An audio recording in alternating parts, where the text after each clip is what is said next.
Hi guys, good morning.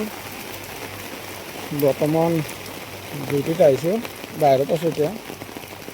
চাওকচোন, এনেকৈ বৰষুণ দিলে কেনেকৈ আহিব পাৰিম মানুহ। যোৱাকালিৰ পৰা এনেকৈ বৰষুণ দি আছে, এৰাই নাই। ৰাতিটো আৰু ধুমুহা আহিছিলে, এনেকুৱা ডাঙৰ বতাহ বৰষুণ। চাওক,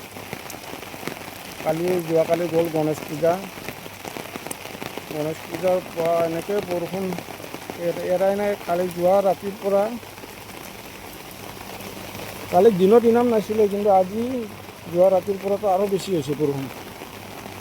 চাওক, মানুহ আহিব, ডিউটিত আহিবৰ কাৰণেও দিগদাৰ হৈছে। আৰু আপোনালোকে চাহ পানী খালে না?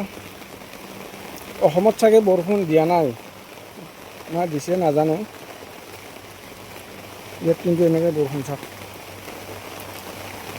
কিন্তু বৰষুণৰ মাজতো ভিডিঅ' বনাব এৰা নাই। ভিডিঅ' বনাই আছোঁ, আৰু আপোনালোকেও ভিডিঅ'বোৰ চাব, অলপ ছাপোৰ্ট কৰিব। এই চাওকচোন, এনেকৈ পানী হৈ গৈছে। চাওক, আৰু ভিডিঅ'বোৰ কেনেকুৱা লাগে কৈ থাকি কমেণ্ট কৰি জনাব, আপোনালোকে নাপাহৰিব।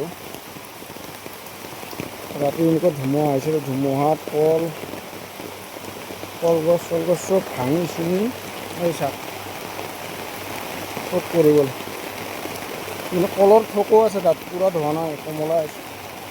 তাত এনেকৈ ধুমুহা আহিছে, চব ভাঙি চিঙি গৈছে।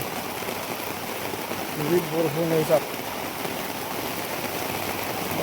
এতিয়াতো টাইমো হ'ল ভিতৰত যোৱা।